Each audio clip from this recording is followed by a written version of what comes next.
نحمدہ ونصلی ونسلم علی رسولہ الکریم اما بعد۔ مرکز اہل سنت والجماعت سرگودا پاکستان سے آپ کے سوالات کے جوابات کے لیے حاضر خدمت ہیں۔ ہم سے سوال پوچھنے کے لیے ہمارا ای میل ایڈریس نوٹ فرمائیں: markaz.edu87@gmail.com markaz.edu87@gmail.com اردو زبان میں اپنا سوال لکھ بھیجیے، انشاءاللہ اگلی نشست میں اس کا جواب دے دیا جائے گا۔ تو شروع کرتے ہیں آج کے پہلے سوال سے۔ پہلا سوال ہم سے پوچھا ہے عبد الوہاب صاحب نے خانیوال سے۔ آپ سوال پوچھتے ہیں: حضرت مفتی صاحب، مسجد میں 20 رکعت تراویح مکمل ختم قرآن کے ساتھ پڑھائی جا رہی ہے۔ اگر ہم گھر پر 8 سے 10 لڑکے 10 صورتوں والی تراویح پڑھنا شروع کر دیں یا انفرادی یعنی ایک ایک آدمی کر کے پڑھنا شروع کر دیں تو اس بارے میں شریعت کا کیا حکم ہے؟ رہنمائی فرمائیں، جزاک اللہ خیرہ۔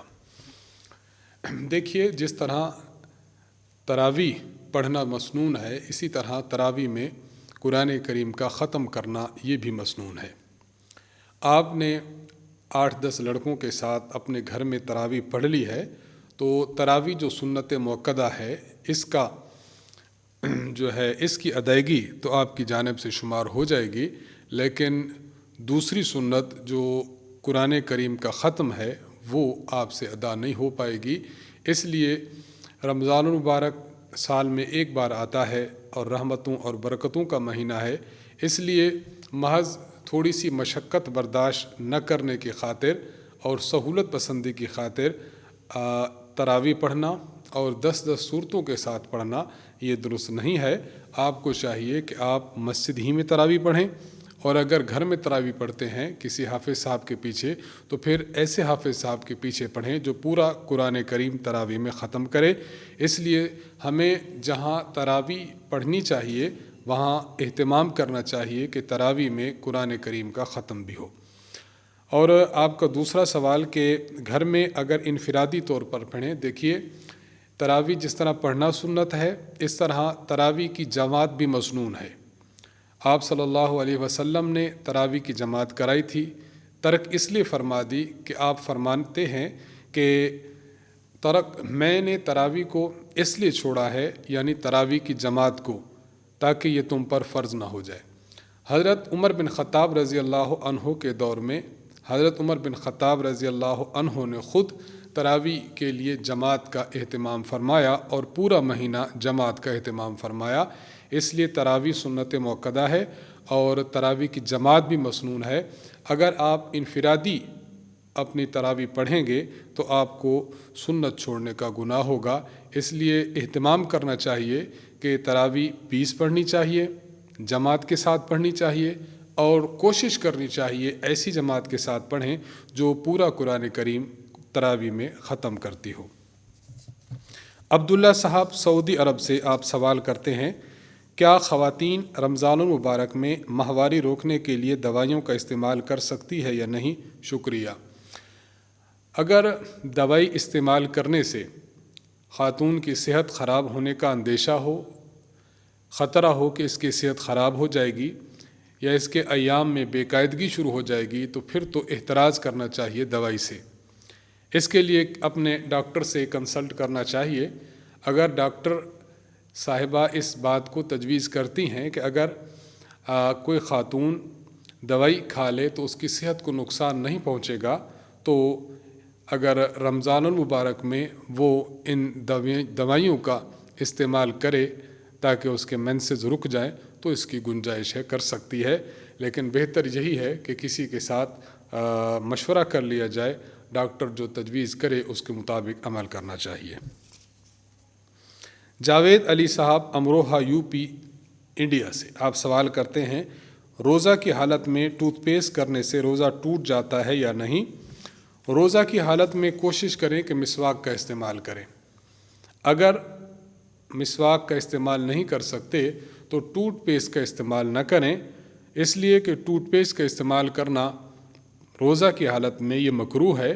اگر اس کے کچھ اجزاء آپ کے گلے میں چلے جاتے ہیں، حلق سے نیچے اتر جاتے ہیں، تو اس سے روزہ ٹوٹ جائے گا، اس کا خیال کرنا چاہیے۔ ہاں، اگر آپ نے ٹوتھ پیسٹ کرنا ہی ہے تو مغرب کے بعد کیجئے یا سحری کرتے وقت کر لیجئے، روزہ کی حالت میں اس سے احتراز کرنا چاہیے۔ محمد عمر صاحب انڈیا سے آپ سوال کرتے ہیں، عصر کی نماز کے بعد قرآن مجید کی تلاوت کرتے وقت سجدہ آئے تو کیا حکم ہے؟ اس وقت سجدہ تلاوت ادا کر سکتے ہیں یا نہیں؟ رہنمائی فرمائیں۔ فجر کی نماز کے بعد بھی اور عصر کی نماز کے بعد بھی اگر کوئی تلاوت کر رہا ہے اور سجدہ تلاوت آ چکا ہے تو وہ سجدہ کرنا چاہے تو کر سکتا ہے، اس کو اجازت ہے۔ ہاں، فجر کی نماز کے بعد جس وقت سورج طلوع ہو رہا ہو اس وقت سجدہ کرنا جائز نہیں، اور عصر کی نماز کے بعد جس وقت سورج غروب ہو رہا ہو اس وقت بھی سجدہ کرنا جائز نہیں ہے۔ اس لیے اس کا اہتمام کرنا چاہیے کہ عصر کے بعد اگر تلاوت کر رہے ہیں تو سجدہ کرنا چاہیں تو کر سکتے ہیں۔ نصیر احمد صاحب پشین بلوچستان سے آپ سوال کرتے ہیں، مفتی صاحب میرا سوال یہ ہے کہ پانچوں نمازوں کی رکعتوں کی تعداد، مثلاً فجر کی 4، ظہر کے 10، ظہر کے 12، عصر کے 4، مغرب کے 5 اور عشاء کے 9، یہ کس کتاب میں لکھا ہوا ہے؟ تفصیل درکار ہے، کتاب کا نام بتا دیجئے۔ دیکھیے، نمازوں کی فرائض، واجبات، کتنی سنتیں ہیں اور نوافل ہیں، اس کی مکمل ترتیب استاذ محترم حضرت متکلم اسلام مولانا محمد الیاس گھمن صاحب دامت برکاتہم کی کتاب نماز اہل سنت والجماعت میں ملاحظہ کیے جا سکتے ہیں۔ استاذ محترم نے تفصیل کے ساتھ احادیث مبارکہ کی روشنی میں ان چیزوں کو واضح طور پر لکھا ہے کہ کون سی نماز میں کتنے فرض ہیں، کتنے واجب ہیں، کتنے فرض ہیں، سنتیں ہیں اور کتنے نوافل ہیں، اور عشاء کا بھی تفصیل کے ساتھ لکھا ہے کہ عشاء کے 3 وتر بھی ہیں۔ تو نماز اہل سنت کو ملاحظہ کیجئے، آپ کے سوال کا جواب مل جائے گا۔ محمد سلمان صاحب انڈیا سے آپ سوال کرتے ہیں، امام نے عشاء کی تیسری رکعت میں پوری سورۃ الفاتحہ اونچی آواز میں پڑھ لی اور سجدہ سہو بھی کر لیا تو نماز کا کیا حکم ہوگا؟ رہنمائی فرمائیں۔ اگر تیسری یا چوتھی رکعت میں پوری سورۃ الفاتحہ جہراً پڑھ لیتا ہے تو پھر اس پر سجدہ سہو واجب ہوتا ہے۔ امام صاحب نے چونکہ سجدہ سہو کر لیا ہے اس لیے نماز درست سمجھی جائے گی۔ زہیب احمد صاحب نوشہرہ سے آپ سوال کرتے ہیں، میری بیوی کے پاس 4 تولے سونا ہے، وہ جس مدرسہ میں پڑھتی ہے تو وہاں کی استانی نے اسے کہا کہ اس پر زکوٰۃ ہے کیونکہ سونے کی قیمت بہت زیادہ ہے، 1 تولہ سونے کی قیمت 52 تولے چاندی سے زیادہ ہے، اس لیے آپ کو زکوٰۃ ادا کرنی پڑے گی، حضرت وضاحت فرما دیجئے، جزاک اللہ۔ دیکھیے، کسی پر زکوٰۃ کے واجب ہونے کے لیے 4 قسم کا مال دیکھا جائے، سونا جس شیپ میں بھی ہو، چاندی جس شیپ میں بھی ہو، نقدی رقم جس شیپ میں بھی ہو، اور مال تجارت، یعنی ایسا مال، زمین ہے، پلاٹ ہے، مکان ہے، دکان ہے، مشینری ہے، کوئی چیز بھی ہے، آپ اس کو خریدیں، نیت یہ ہو کہ میں اس کو آگے بیچ دوں گا، تو یہ مال تجارت ہے۔ ان 4 قسم کے اموال کو جمع کیجئے اور جمع کرنے کے بعد ان کی قیمت دیکھ لیجئے، اگر ان کی قیمت 52.5 تولہ چاندی کی قیمت کے برابر ہے تو اب یہ صاحب نصاب ہوں گے۔ 1 سال گزرنے کے بعد جب اگلے سال وہی اسلامی تاریخ آئے تو اس شخص پر زکوٰۃ ادا کرنا واجب ہے۔ آپ کی جو بیگم ہیں، اگر ان کے پاس 4 تولے سونا ہے تو ظاہری بات ان کے پاس کچھ نہ کچھ تو نقدی ہوگی، تو نقدی پلس سونا، اگر ان کے پاس چاندی بھی ہے تو اس کو بھی جمع کر لیں۔ ان تینوں چیزوں کو، اگر انہیں کوئی چیز خریدی تھی اس نیت سے کہ آگے بیچ دیں گی، تو یہ چاروں چیزوں کو، یا چاروں نہ ہوں کچھ ہوں، تو ان سب کو جمع کر لیں اور ان کی قیمت لگا لیں۔ اس کی جتنی قیمت ہوگی، اب دیکھا جائے کہ یہ سونا اور اس کے ساتھ کچھ رقم آپ کی بیوی کی ملکیت میں کب آیا۔ مثلاً ان کی ملکیت میں یہ سونا اور رقم یہ آتی ہے 2 ذوالحج کو، 2 ذوالحج کو وہ صاحب نصاب بن چکی تھی، اب اس پر 1 سال گزرے، آئندہ سال 2 ذوالحجہ کو یہ اپنے مال کو دیکھ لے، جو سونا ہے وہ بھی اور نقدی جتنا مال ہے وہ بھی اور چاندی ہے اور اگر مال تجارت ہے تو وہ بھی۔ اب ان چاروں کو جمع کر لیا جائے، ان کی جتنی قیمت بنے گی ظاہری بات ہے وہ 52.5 تولہ چاندی کی قیمت سے زیادہ ہوگی، اس لیے آپ کی بیوی پر زکوٰۃ ادا کرنا فرض ہوگا۔ اس ترتیب کے ساتھ جو میں نے عرض کیا مسئلے کو سمجھ لیجئے اور اپنی بیوی کو کہیے کہ وہ اس طرز پر زکوٰۃ ادا کر دے۔ اگلا سوال ہم سے پوچھا ہے محمد اویس صاحب نے ڈھاکہ انڈیا سے۔ آپ سوال پوچھتے ہیں ایک مسئلہ دریافت کرنا ہے کہ روزے کی حالت میں نیم کا مسواک استعمال کرنا کیسا ہے جبکہ اس کی کڑواہٹ محسوس بھی ہو رہی ہو۔ نیم کا یا کسی اور درخت کا مسواک استعمال کرنا یہ جائز ہے اگرچہ اس کی کڑواہٹ محسوس بھی ہو رہی ہو۔ دیکھیے مسواک کا استعمال یہ خود احادیث مبارکہ میں واضح طور پر موجود ہے۔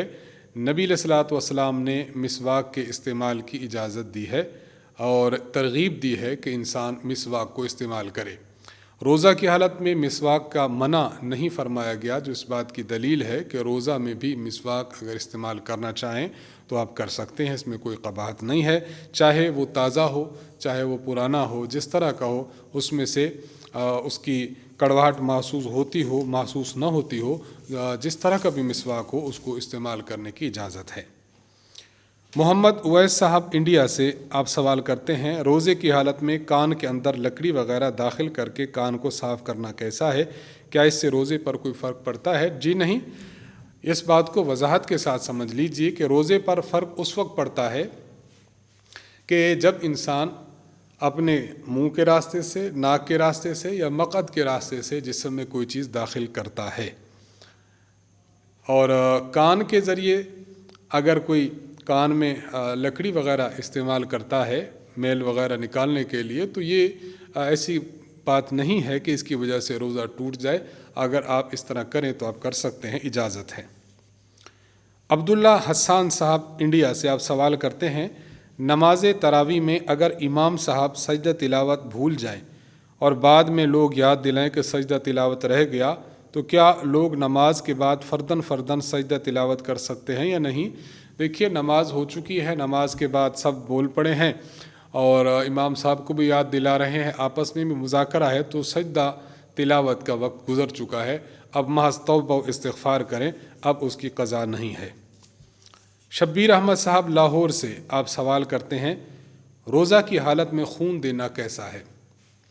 خون دینے کے متعلق یہ سمجھ لیا جائے اگر روزہ کی حالت میں خون دینے سے کمزوری لاحق ہونے کا اندیشہ ہو، انسان کے کمزور ہونے کا اور ضعیف اور ناتواں ہونے کا خطرہ اور خدشہ ہو، تو پھر اس صورت میں خون دینا مکروہ ہے۔ لیکن اگر انسان دیکھتا ہے کہ بہت قوی ہے، طاقتور ہے، اگر میں نے خون دے بھی دیا تو میرے جسم کو کمزوری نہیں ہوگی اور میں جس طرح پہلے سے ٹھاٹھ باٹھ ہوں اسی طرح رہوں گا، تو اس شخص کے لیے خون دینے کی اجازت ہے، لیکن اس سے روزہ نہیں ٹوٹے گا۔ اشفاق احمد صاحب انڈیا سے آپ ایک سوال کرتے ہیں، لکھتے ہیں دن کو سوتے ہوئے احتلام ہوا، اب غسل کیسے کریں؟ کیا غرارہ کریں اور ناک میں پانی چڑھائیں یا نہیں؟ ہم نے سنا ہے کہ روزے میں بھی ہوں تب بھی ناک میں پانی چڑھانا اور غرارہ کرنا ضروری ہے، رہنمائی فرمائیں۔ دیکھیے دن میں اگر انسان کو غسل کی حاجت ہوئی ہے، اب وہ غسل کرتا ہے تو غسل کرتے ہوئے غرارہ کرنا اور ناک کی نرم ہڈی کی طرف پانی چڑھانا یہ جائز نہیں ہے۔ اگر اس طرح کرے گا اور پانی اندر چلا گیا اور اوپر ناک میں چلا گیا تو پھر روزہ اس کا ٹوٹ جائے گا۔ روزے کی حالت میں غسل کا حکم یہ ہے کہ بس آپ کلی کر لیجئے اور ناک میں پانی پھیر لیجئے۔ ناک میں نرم ہڈی تک پانی اوپر تک کھینچنا اور غرارہ کرنا یہ اس سے احتراز کیا جائے۔ بس آپ نے کلی کی ہے اور ناک کے اندرونی حصے کو دھو ڈالا اور پورے جسم پر آپ نے پانی پہنچا دیا تو بس آپ کا غسل ہو گیا۔ اسی کے ساتھ آپ نماز پڑھ سکتے ہیں، تلاوت کر سکتے ہیں اور وہ کام قرآن کریم کو چھو سکتے ہیں، تو یہ کام آپ اس غسل کے ساتھ کر سکتے ہیں۔ اور یہ بھی یاد رکھیے کہ مغرب کی نماز کے بعد پھر ناک میں پانی چڑھانا یہ واجب نہیں ہوگا، بلکہ آپ کا غسل پہلے سے مکمل اور تام ہو چکا ہے اور اس میں مزید پریشان نہیں ہونا چاہیے۔